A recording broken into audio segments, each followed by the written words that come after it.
Hello बच्चों, welcome back to the channel. Today we will discuss 15 most important questions of chapter acid bases and salts. Acid basis and salts का जो 15 बिल्कुल मतलब most important question है जो exam में मैंने सीबीएसई वाले सैंपल पेपर से उठाए हैं, प्रीवियस ईयर क्वेश्चन पेपर से उठाए हैं और ये क्वेश्चंस बहुत बार आ चुके हैं, बार बार रिपीट होते हैं और अभी आगे भी आने के चांसेस होते हैं. तो let's get started with the video. सबसे पहला क्वेश्चन है, a white chemical compound becomes hard on mixing proper quantity of water. अगर एक व्हाइट केमिकल कंपाउंड है, वो पानी अगर उसमें मिक्स हो जाता है तो इट बिकम्स हार्ड मास. ठीक है, वो कैसा बन जाता है, बहुत hard. It is also use to maintain joints. तो जहां पर जैसे ही बात आपकी आएगी कि पानी मिलते ही वो हार्ड बन जाता है, और दूसरी बात जहां पर भी आप फ्रैक्चर वगैरह की बात हो रही होगी, जॉइंट्स को फिक्स करने की बात हो रही होगी, तो यहाँ पर बच्चों बात होती है हमेशा पीओपी की. यहाँ पर हमेशा बात होती है पीओपी की, प्लास्टर ऑफ पेरिस, या फिर इसके लिए एक और कुछ वर्ड आ जाएगा कि सीलिंग्स में डिजाइन बनाने के काम आता है, यानी कि छतों पे डिजाइन बनाने के लिए काम आता है. ये वास आ जाएगा, फ्लावर पॉट्स वगैरह बनाने के काम आ जाएगा. तो ये 4-5 वर्ड हैं, अगर आप इनका ध्यान रखेंगे तो यू विल डेफिनेटली नो कि ये पीओपी की बात हो रही है. जैसे ही आपको ये वर्ड्स आ जाते हैं तो एकदम से पीओपी की बात क्लिक हो जाती है माइंड में कि पीओपी की बात हो रही है. ठीक है, अब पीओपी का बच्चों देखो फॉर्मूला क्या होता है, कैल्शियम सल्फेट हाफ हाइड्रेट भी उसको बोल सकते हैं. ठीक है, ये होता है कैल्शियम सल्फेट. अगर आपको वहां पे समझ में नहीं आ रहा होगा, कैल्शियम सल्फेट हाफ हाइड्रेट, या इसको हेमी हाइड्रेट भी बोल सकते हैं. ठीक है, अब उसके बाद उन्होंने बोला है, write the chemical equation to show what happens when water is added to this compound in proper quantity. अब ये कह रहे हैं कि एक इक्वेशन बताइए कि इसमें पानी ऐड हुआ, इसमें पानी ऐड हुआ तो क्या बनता है. देखिए, CaSO4 डॉट हाफ H2O में, यानी कि पीओपी में अगर 1.5 मॉलिक्यूल ऑफ वाटर अटैच हो जाता है, 1.5 मॉलिक्यूल ऑफ वाटर अटैच हो जाता है, तो ये बन जाता है कैल्शियम सल्फेट. अब देखिए, हाफ वाटर यहाँ पर है और उसको 1.5 और मिल गया, तो ये कितने हो गए, 2H2O. और इसको बोलते हैं बच्चों जिप्सम.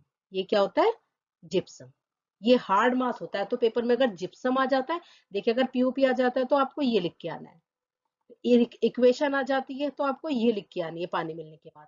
और कई बार क्वेश्चन पूछ लेते हैं व्हाट इज जिप्सम, जिप्सम ही पूछ लेते हैं क्या होता है और ये कैसे बनता है. तो आप एकदम बता के आ जाएंगे कि देखिए जिप्सम का जो फॉर्मूला होता है वो ये होता है, और ये बनता कैसे है, आप ये वाली इक्वेशन जो मैंने अभी आपको कराई है, ये वाली इक्वेशन वहां पर मेंशन करके आ जाएंगे. फाइन, फास्ट स्पीड से थोड़ा करेंगे वर्क, जिससे कि आपका टाइम भी बहुत ज्यादा यहाँ पर ना लगे, क्योंकि आपके और सब्जेक्ट्स भी हैं, एग्जाम बहुत नजदीक है, तो आपको बहुत जल्दी जल्दी से एक रिवीजन करना है. Right, second question, right the chemical equation to describe how baking soda is produced on large scale. यानी कि मैन्युफैक्चर आपको देनी है यहाँ पर बेकिंग सोडा की. केमिकल इक्वेशन मतलब लैंग्वेज इन्होंने चेंज कर दी है, इसका बेसिक मतलब यह है कि आपको बेकिंग सोडा कैसे बनता है, you have to show the chemical equation. Also write the chemical name of the product formed in the reaction. जब रिएक्शन होगी, जो जो प्रोडक्ट बना, ठीक है, जो ये बेकिंग सोडा बना, देखो बेकिंग सोडा की तो इक्वेशन इक्वेशन ये मांग रहे हैं कि बेकिंग सोडा कैसे बनता है, वो इक्वेशन बताइए. और कह रहे हैं जो प्रोडक्ट बना, मतलब जो बेकिंग सोडा बना, ये उसका केमिकल नेम आपको बताना है.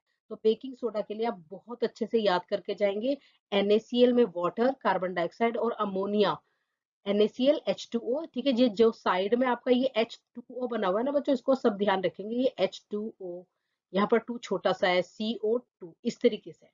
फाइन, और NH3 आप एग्जाम में ये करके आएंगे.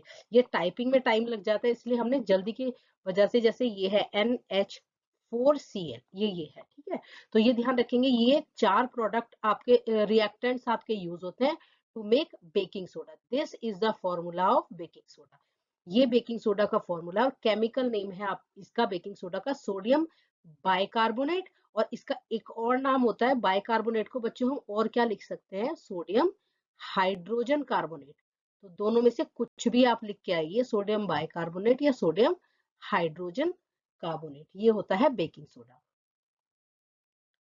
Next question is, what is meant by the term water of crystallization. Water of crystallization क्या होता है, how would you show, कैसे आप बताएंगे that copper sulphate crystals contain water of crystallisation. देखिए बच्चों, जो कॉपर सल्फेट होता है उसका फॉर्मूला हम करते तो आ रहे हैं ये, ठीक है, हम सारी रिएक्शंस पे, बट एक्चुअली जो कॉपर सल्फेट होता है प्योर, ये होता है, ये उसका प्रॉपर फॉर्मूला होता है। अब इसकी बात कर लेते हैं, ये जो वाटर है ये कहलाता है वाटर ऑफ क्रिस्टलाइजेशन। अब वाटर ऑफ क्रिस्टलाइजेशन कैसे है, आप अभी छोटे बच्चे तो आप ये समझिए जैसे शुगर के क्रिस्टल्स होते हैं, नमक के क्रिस्टल्स होते हैं, तो कॉपर सल्फेट जो कंपाउंड है उसका जो स्ट्रक्चर होता है उसमें बीच बीच में जगह जगह H2O के क्रिस्टल्स अटैच होते हैं। H2O के जैसे ये CuSO4 है, तो यहाँ जो जो भी इसका स्ट्रक्चर होगा, मान लिया ऐसे स्ट्रक्चर है, तो यहाँ बीच बीच में H2O के क्रिस्टल्स अटैच होते हैं। उन्हीं क्रिस्टल्स को हम क्या बोलते हैं, वाटर ऑफ क्रिस्टलाइजेशन। ये सिंपल वाटर से अलग इसलिए माना जाता है कि इसने इसको नमी नहीं दी। ये नहीं कि कॉपर सल्फेट को आपने पानी डाल दिया, नमी नहीं दी है, अगर आप उसको नमी देते हो तो भी वो क्रिस्टल्स की फॉर्म में जाके लग जाता है उसमें। फाइन, तो एक बार पढ़ लेते हैं proper definition. Water of hydration या क्रिस्टलाइजेशन दोनों नाम हो सकते हैं, is the water molecules that are present within the crystal. जो क्रिस्टल के अंदर खुद कॉपर सल्फेट के स्ट्रक्चर के अंदर मॉलिक्यूल्स वाटर के प्रेजेंट होते हैं। इसको आप बहुत अच्छे से याद करके जाएंगे। अब हमें शो करना है कि बताओ कैसे शो करेंगे कि वाटर ऑफ क्रिस्टलाइजेशन होता है। देखिए जो कॉपर सल्फेट का बच्चों ब्लू कलर होता है, कॉपर सल्फेट कौन से कलर का होता है, ब्लू कलर। इसका जो ब्लू कलर होता है वो इसके H2O की वजह से ही होता है। अगर इसमें से H2O को हम माइनस कर देंगे यानी कि हटा देंगे, तो ये जो है अपना कलर खत्म कर देगा, इसका ब्लू कलर जो है वो डिसअपियर हो जाएगा। अब देखते हैं इसको आप पेपर में कैसे लिख के आएंगे। When hydrated copper sulphate is heated, मतलब जिसमें वाटर ऑफ क्रिस्टलाइजेशन लगा हुआ है, is heated, its colour change from blue to dirty white. जैसे ही आपने CuSO4.2H2O को यानी कि इसको, जैसे ही आपने यहाँ पर देखिए ये रहा, जैसे ही आपने इसको हीट किया, यहाँ पे ध्यान रखेंगे हीट लिख के आएंगे एग्जाम में, जैसे ही आपने हीट किया तो ये सिंपल व्हाइट कलर का कॉपर सल्फेट बच जाएगा और पानी जो है सूख जाएगा। ठीक है, पानी जो है हीट करने की वजह से सूख जाएगा, तो ये व्हाइट पाउडर बच जाएगा। अब if we add little water to anhydrous copper sulphate, अब इसमें अगर हम थोड़ा सा बिल्कुल वाटर ऐड करें तो we will get blue colour again, दोबारा से ब्लू कलर इसमें मिल जाएगा। इसका मतलब क्या होता है, इसका मतलब यही है कि जैसे ही वाटर ऑफ क्रिस्टलाइजेशन वापस आता है तो it converts back into copper sulphate dot 5H2O which is blue in colour, which is blue in colour. ठीक है, इसको आप ऐसे प्रॉपर मार्क करके आ जाएंगे। इसमें आपसे इक्वेशंस नहीं पूछी है नहीं आती है तो मत लिखिएगा, जब आप श्योर हो इक्वेशन के तभी आप लिख के आना। कोई भी इक्वेशन अगर आप श्योर हैं और पूछी है तभी आप लिखना। ठीक है, नहीं पूछी है तो आप फालतू में वहां पर इक्वेशंस नहीं लिख के आएंगे बार बार। नेक्स्ट क्वेश्चन जो है, equal length of magnesium ribbon are taken in a test tube. Equal length of magnesium ribbon are taken in a test tube A and B. A और बी दो टेस्ट ट्यूब हैं जिसमें equal amount of magnesium ribbon डाला गया है, यानी कि magnesium के चिप्स कह सकते हैं आप, छोटे छोटे टुकड़े। ठीक है, या मैग्नीशियम कोई रिबन इसमें डाला हुआ है। Hydrochloric acid is added to test tube A. Test tube A में HCl डाला गया है और इसमें acetic acid CH3COOH acetic acid डाला हुआ है। ठीक है, अब इन्होंने कहा है in which test tube will fizzing occur more vigorously and why. कौन सी में जो है फिजिंग साउंड यानी कि एफरवेसेंस यानी कि झाग या गैस, कौन सी वाली में ज्यादा निकलेगी। तो यहाँ पर आपको ध्यान रखना है जो एसिड ज्यादा स्ट्रॉन्ग होगा वो हाईली रिएक्ट करेगा, वो हाईली रिएक्ट करेगा और हाइड्रोजन गैस निकालेगा ज्यादा अमाउंट में। तो ज्यादा इसमें से जो होता है HCl हाईली रिएक्टिव होता है, this is weekly reactive. Acetic acid बच्चों क्या होता है, विनेगर ही होता है, जो हम सिरका खाते हैं विनेगर, तो ये बहुत वीक एसिड होता है, वीक एसिड होता है तो भी तो हम खा पाते हैं, HCl हम खा थोड़ी सकते हैं। ठीक है, तो जो ज्यादा एसिडिक है वो HCl है और यही जो है ज्यादा इसमें फिजिंग साउंड शो करेगा।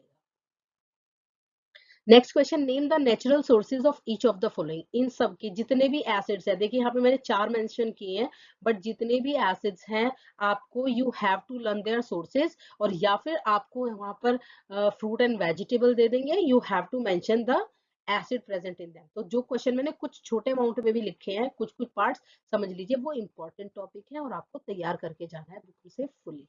फाइन। तो सिट्रिक एसिड किसमें, ऑक्सैलिक, लैक्टिक, टार्टरिक, ये ध्यान रखना है किस किस में प्रेजेंट होता है।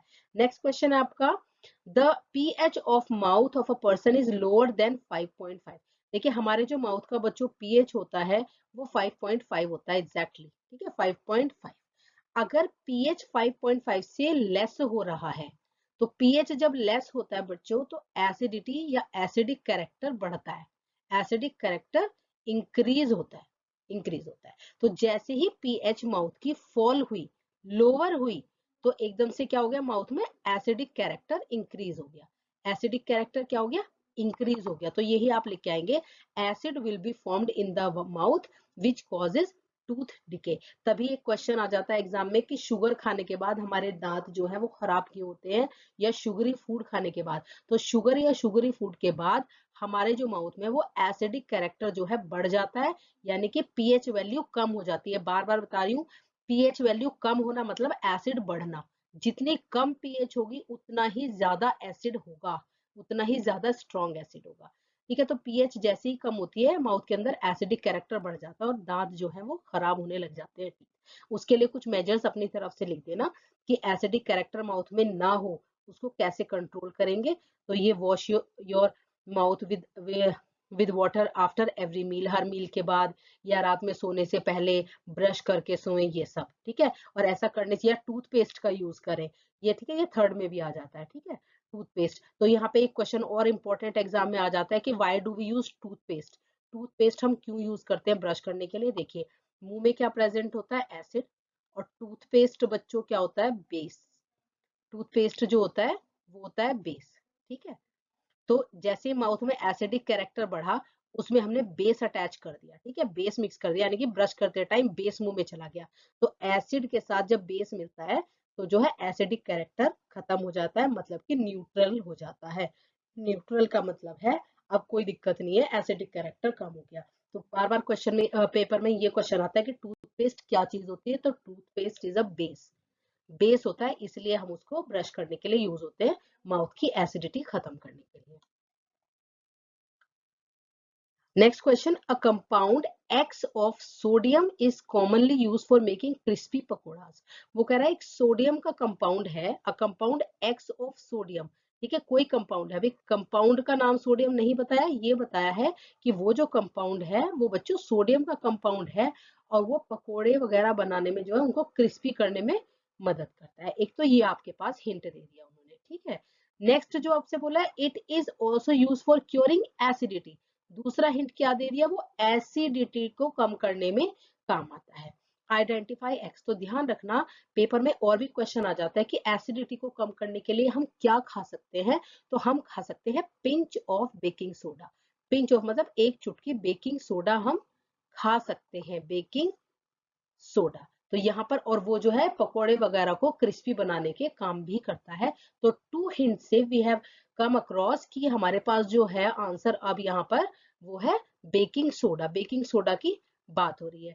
आइडेंटिफाई एक्स, ठीक है, तो इन्होंने कहा है आइडेंटिफाई एक्स, तो हमने आइडेंटिफाई कर लिया कि एक्स क्या हो सकता है। Now write the formula and its chemical name, we have to write the formula of this chemical compound and we have to write the chemical name also. तो जो बेकिंग सोडा होता है बच्चों वो तो इसका कॉमन नेम होता है बेकिंग सोडा। और अभी बात हुई थी सोडियम हाइड्रोजन कार्बोनेट की, ठीक है। यहाँ पर मैंने दोबारा एक क्वेश्चन, ये सोडियम इसका बेकिंग सोडा का हो गया है, तो ये आपको ध्यान रख लेना। ऊपर से आपको इन्होंने कहा है it is use for cooking, curing acidity etcetera. और क्या चीज पूछी है, state the reaction which takes place when it is heated. ये बहुत इंपॉर्टेंट है कि जब वो हीट किया जाता है तो क्या बन जाता है। जब वो हीट किया जाता है बच्चों, तो आपको ध्यान रखना है ये जो बना ये सोडा ऐश होती है। ये क्या होता है बच्चों, सोडा ऐश, बहुत अच्छे से ध्यान रखेंगे, ये सोडा ऐश होती है। और पेपर में एक और क्वेश्चन आ जाता है कि इसको दोबारा से बेकिंग सोडा को हम वॉशिंग सोडा में कैसे कन्वर्ट कर सकते हैं। तो बेकिंग सोडा को पहले सोडा ऐश बनाएंगे हीट करके, और जब सोडा ऐश बन जाएगी, ये होती है सोडा ऐश, तो इसमें हल्का सा पानी फिर ऐड होने के बाद, ठीक है, तब ये वॉशिंग सोडा बन जाता है। वॉशिंग सोडा यहाँ एक्स्ट्रा नॉलेज के लिए बता दिया है, इस क्वेश्चन के एक्स्ट्रा नॉलेज के लिए। बाकी सॉल्ट्स देखिए जितने भी आपके हैं एग्जाम में, सॉल्ट्स आपको सारे ऑल द सॉल्ट्स आपको लर्न करके जाने, एग्जाम में कोई भी सॉल्ट आ जाता है और हर बार एवरी ईयर एक ना एक सॉल्ट जरूर आता है एग्जाम में। तो ब्लीचिंग पाउडर भी है, पीओपी हो गया, वॉशिंग सोडा हो गया, बेकिंग सोडा हो गया, ये आपको बहुत अच्छे से सारे तैयार करके जाने हैं। मतलब एक क्वेश्चन तो फॉर श्योर ये आना ही आना होता है। तो यहाँ पर ये क्वेश्चन से मैंने थोड़ा एक्स्ट्रा आपको बता दिया है कि बेकिंग सोडा से कैसे आपको वॉशिंग सोडा में कन्वर्ट कर सकते हैं इसको। Next is what is the colour of FeSO4.7H2, यानी कि फेरस सल्फेट का कलर क्या होता है। जैसे बच्चों कॉपर सल्फेट का मैंने बताया था कलर होता है ब्लू, ऐसे ही फेरस सल्फेट का आप ध्यान रखेंगे कलर होता है बच्चों ग्रीन, कलर होता है ग्रीन। अब इन्होंने कैसे बोला, how does this colour change upon heating, वही बिल्कुल सेम क्वेश्चन है। हीट होने के बाद यहाँ पर हीट लिखेंगे, हीट के बाद it loses its water of crystallisation to form white colours, white coloured ferrous sulphate.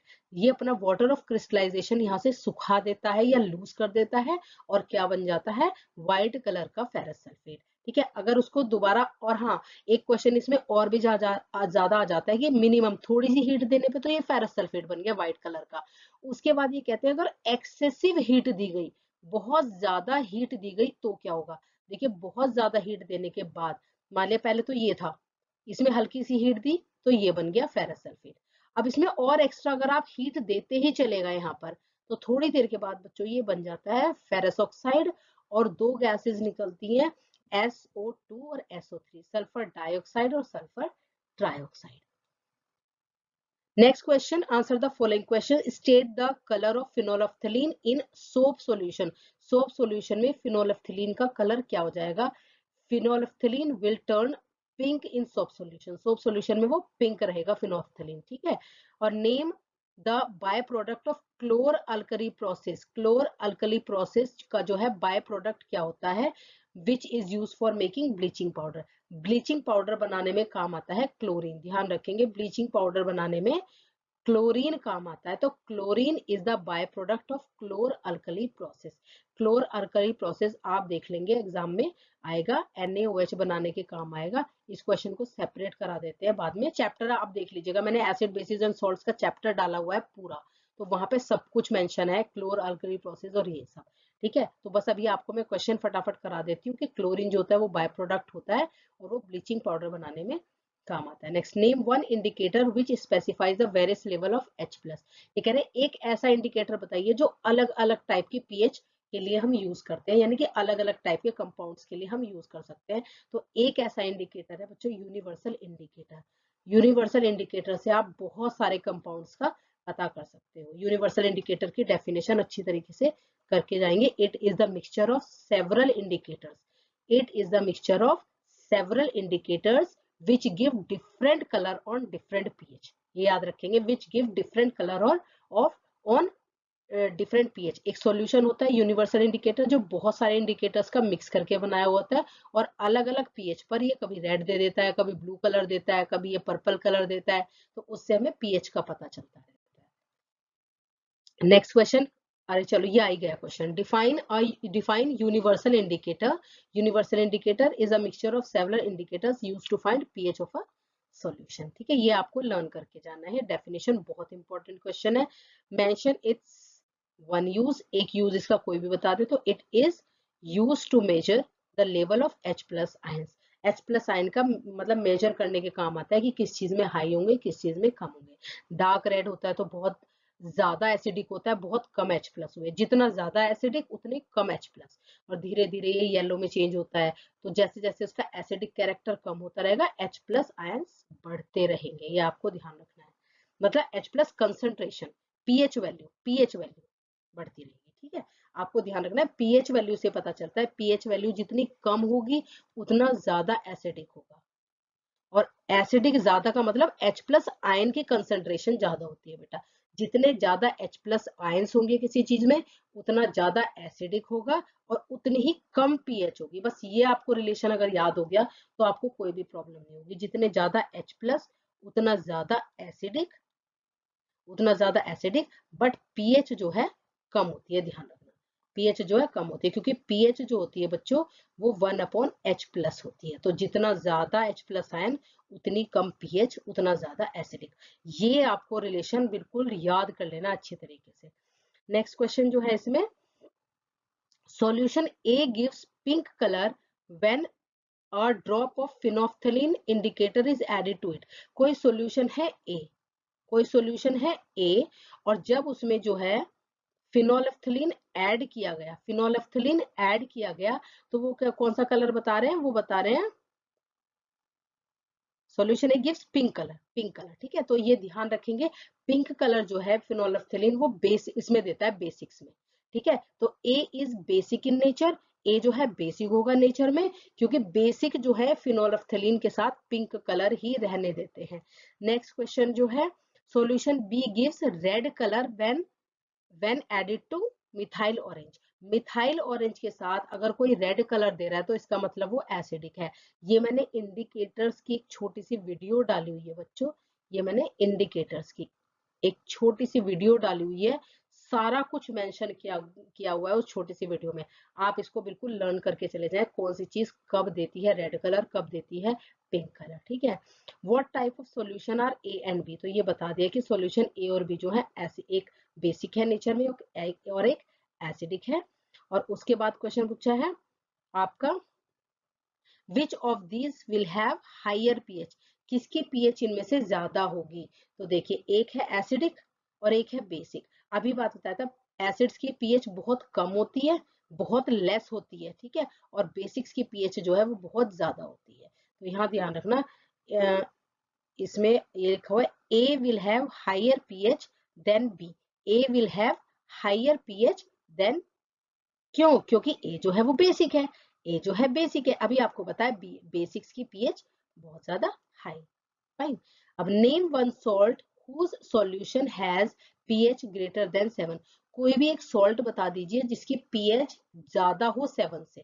देखिए, पीएच अगर बोली है 7 से ज्यादा, पीएच बोली है 7 से ज्यादा, तो इसका मतलब वो बात कर रहे हैं बेस की, इसका मतलब वो बात कर रहे हैं बेस की। तो कोई भी एक बेसिक सोल्ट बता दीजिए, जैसे कि आप बता दीजिए बेकिंग सोडा। ठीक है, बेकिंग सोडा का फॉर्मूला लिख सकते हैं NaHCO3। वॉशिंग सोडा भी बेसिक में ही आएगा, Na2CO3.10H2O। तो ये दो आप इसमें लिख के आ सकते हैं। एक सॉल्ट कह रहे हैं वो बताइए जिसका लेस देन हो 7 से। लेस देन पीएच का मतलब कोई एसिडिक सॉल्ट की बात हो रही है, कोई एसिडिक सॉल्ट की बात हो रही है। तो जो कॉपर सल्फेट है, जो सल्फेट वाले होते हैं, ये सब एसिडिक सॉल्ट होते हैं, ये सब एसिडिक सॉल्ट होते हैं। ठीक है, next question, explain the action of dilute HCl on the following. इन सब पर डाइल्यूट HCl का क्या रिएक्शन होगा। तो डाइल्यूट HCl के मैंने आपको रिएक्शन दे दी है। देखिए, HCl की जब बात करेंगे, मान लिया कोई भी मेटल है या कोई भी बेस है, इसका आप ध्यान रखेंगे, जब ये एसिड के साथ रिएक्शन करते हैं तो H2 गैस निकलती है। ठीक है, ये ध्यान रखेंगे, H2 गैस निकल जाती है। H2 गैस, ये वाटर निकलेगा, यहाँ पे वाटर निकलेगा क्योंकि O भी साथ में है। ठीक है, और ये दो सॉल्ट्स बन जाएंगे। और अगर जैसे क्रश्ड एगशेल की बात हो रही है, एगशेल्स जो होते हैं बच्चों वो कैल्शियम कार्बोनेट होते हैं। एगशेल को ध्यान रखेंगे, एगशेल बोले या मार्बल बोले, दोनों को ये कैल्शियम कार्बोनेट की बात करें या चौक बोले, चौक, ये सब चीज जो होती है, और एगशेल, ये तीनों चीज जो होती है बच्चों, ये कैल्शियम कार्बोनेट होती है। क्या होती है, कार्बोनेट। और उनके साथ जब रिएक्शन होती है HCl की, तो क्लोराइड तो बनेगा ही बनेगा, कैल्शियम क्लोराइड, फिर कार्बन डाइऑक्साइड गैस जरूर निकलेगी। ये कार्बोनेट्स के साथ जब भी रिएक्शन होती है तो CO2 गैस निकलती है, ध्यान रखना। और CO2 गैस क्या करती है बच्चों, it turns lime water milky. ये कुछ एक्स्ट्रा बात मैंने आपको बता दी। A substance X is used as antacid, एक substance X है वो एंटाएसिड के बारे में, जो है एंटाएसिड की तरह यूज होता है। तो जैसे ही एंटासिड की बात हो रही है, एंटासिड मतलब वो दवाइयां या वो चीजें जो एसिडिटी को कम करती है। तो यहाँ पे फिर से बेकिंग सोडा की बात हो रही है। उसके बाद कुछ रिएक्शन वगैरह बोले, इस क्वेश्चन को आप कर लीजिए, कई बार डिस्कस हो गया question. Next, what is neutralisation reaction, बहुत इंपॉर्टेंट क्वेश्चन। न्यूट्रलाइजेशन रिएक्शन क्या होती है, तो the reaction in which acids reacts with base to form salt and water. Acid और बेस की रिएक्शन होगी, acid plus base to give salt and water. Salt और water देंगे एसिड और बेस जब रिएक्ट करेंगे। और दो एग्जांपल्स आपको यहाँ पर दे दिए, दोनों आप रिएक्शंस तैयार कर लें। This is K2SO4।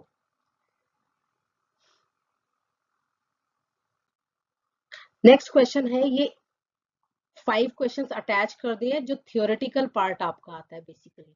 तो काफी सारी थ्योरी आपकी इसी में से तैयार हो जाएगी। Theoretical part, tap water conducts electricity whereas distilled water does not.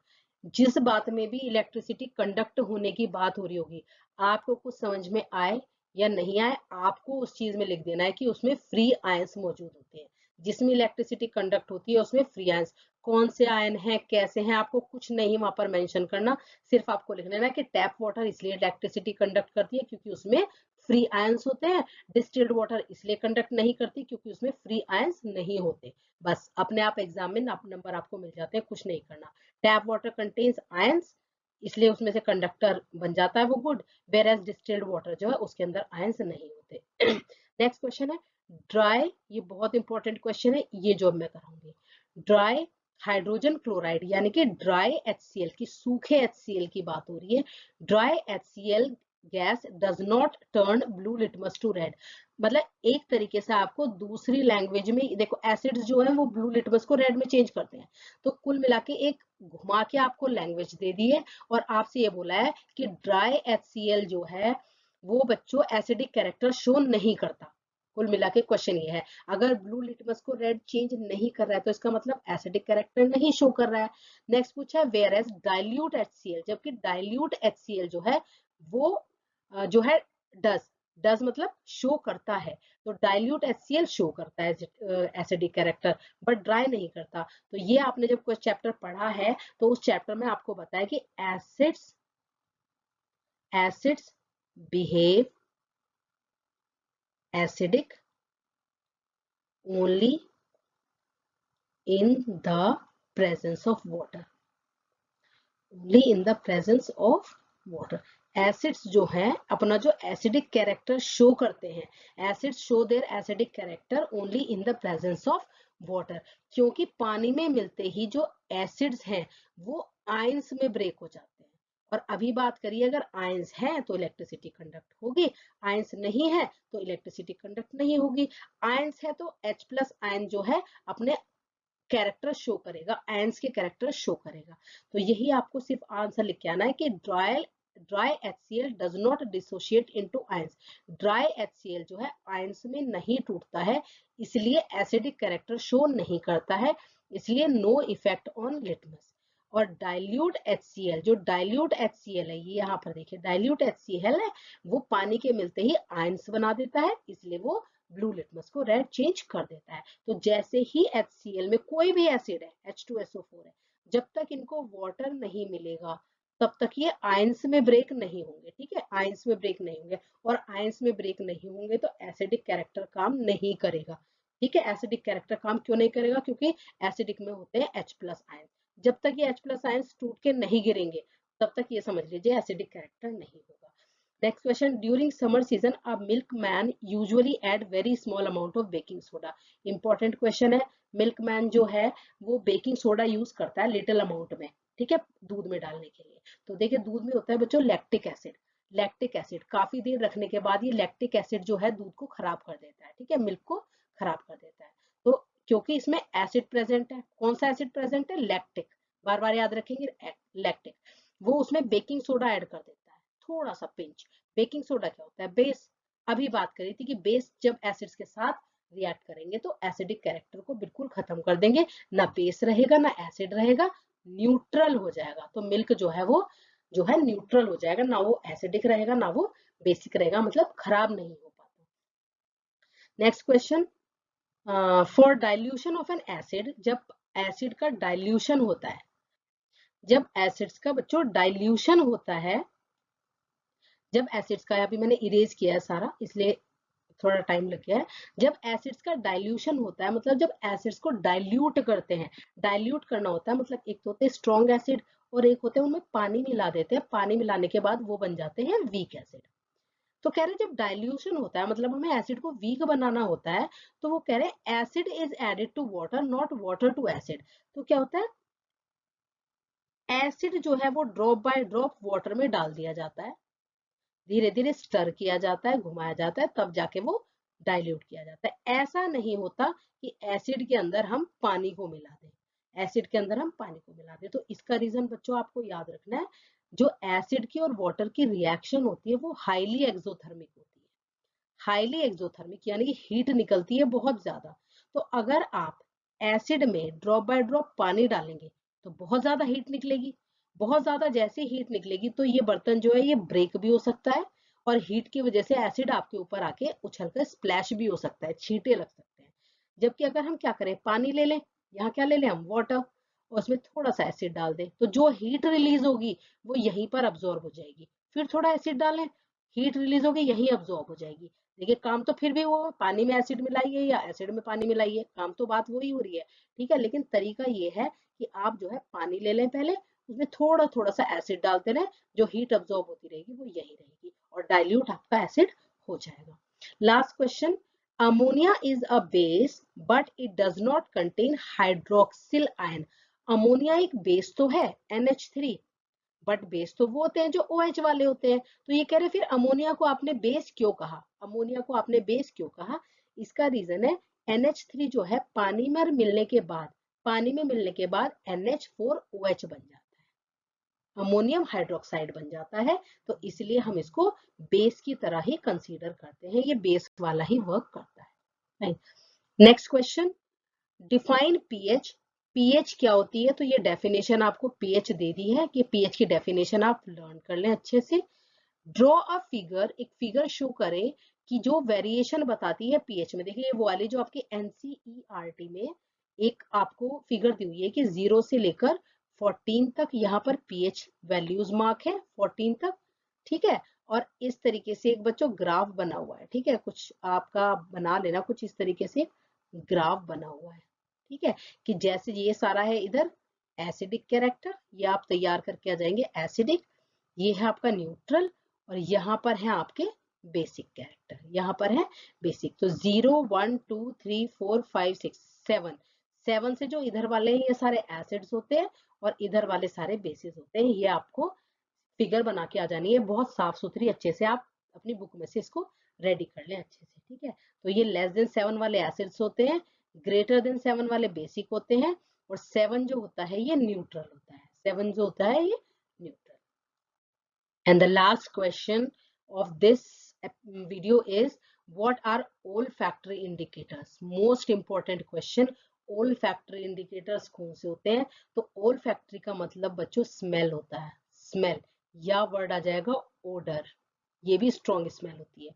तो olfactory indicators, they give different smell in acids और bases। ये जो है एसिड या बेस में अलग अलग स्मेल देते हैं। अब इसके एग्जांपल अगर आपको ओल्फैक्टरी इंडिकेटर्स के आ जाए तो क्लोव ऑयल यानी कि लौंग का तेल, या फिर vanilla essence, vanilla essence essence, या फिर अनियन, ये है। ठीक है, जो अपनी स्मेल से जाने जाते हैं, जो अपनी स्मेल से जाने जाते हैं। तो अब आपको ये बात ध्यान रखनी है, नोट में एक बात से आपको बार बार याद नहीं करना पड़ेगा कि क्या करें, कैसे याद करें, स्मेल कौन सी है। बेसिस में जो है, जितने भी बेसिस हैं, बेस अगर इनमें ऐड किया गया तो ये अपनी स्मेल को खत्म कर देंगे, और एसिड्स से इन पर कोई फर्क नहीं पड़ता है। तो अगर आपको क्लोव ऑयल से बोला गया कि भाई ये बताइए कि ये वाला कंपाउंड जो है ये एसिड है या बेस है, एसिड है या फिर ये बेस है, तो आप क्या करेंगे, क्लोव ऑयल इसमें डालेंगे या इसको क्लोव ऑयल में डालेंगे। ठीक है, तो अगर इसकी स्मेल, लौंग की स्मेल खत्म हो गई, स्मेल अगर खत्म हो गई, तो ये जो आपको सॉल्यूशन दिया हुआ है ये बेस है। ठीक है, ये सॉल्यूशन दिया हुआ है ये बेस है। अगर स्मेल एज इट इज रहती है that means it is an acid. तो यहाँ पर आपके 15 बहुत इंपॉर्टेंट क्वेश्चन हो गए। बेकिंग सोडा मैंने बार बार इंक्लूड कर दिया है क्योंकि मुझे बहुत ज्यादा इंपॉर्टेंट लगता है। उसके साथ वॉशिंग सोडा हल्का सा डिस्कस हो गया है। ब्लीचिंग पाउडर आप बहुत अच्छे से कर ले, पीओपी डिस्कस ऑलरेडी हो चुका है। इन सॉल्ट्स में से एक ना एक सॉल्ट जरूर आता है, बाकी आपका मोस्टली यहाँ पे चैप्टर कंप्लीट हो गया है। अगर आपको चैप्टर और थोरोली करना है, वैसे अब इतना टाइम बचा नहीं है, तो आप वीडियो देख सकते हैं 2x की स्पीड पर। Fine, best of luck for your exams, और इसको शेयर करें जितना ज्यादा हो सकता है अपने फ्रेंड्स के साथ, जिससे कि सभी की बहुत ज्यादा हेल्प हो सके। जितनी आप हेल्प करेंगे उतनी ही गॉड आपकी हेल्प करेगा। Thank you so much, and subscribe to my channel, क्योंकि मैं मैक्सिमम सारे जितने भी चैप्टर्स हैं सबके 10 15 20 इंपॉर्टेंट क्वेश्चंस यहाँ अपलोड करने वाली हूँ। Thank you so much.